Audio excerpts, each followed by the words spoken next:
Cześć! Witaj w wideo newsletterze Polish with Dorota.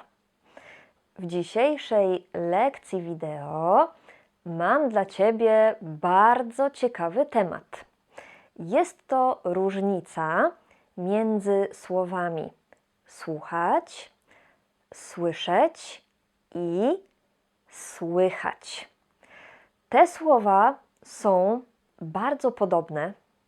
Słuchać, słyszeć, słychać i ich znaczenie też jest podobne. Dlatego wiele osób, które uczą się polskiego, myli te słowa. Ale po obejrzeniu tego filmiku i zrobieniu ćwiczeń na pewno już nigdy nie popełnisz tego błędu. To co? Zaczynamy.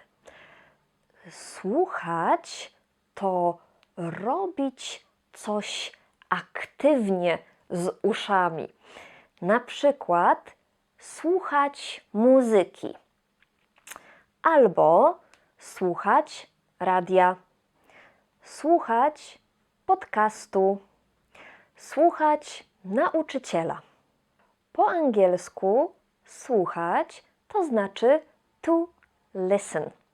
I uwaga, po czasowniku słuchać jest forma gramatyczna, która nazywa się dopełniacz.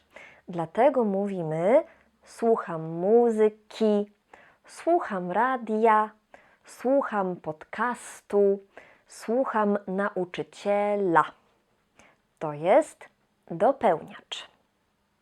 A co to znaczy słyszeć?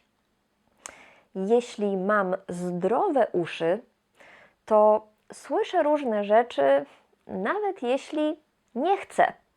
Na przykład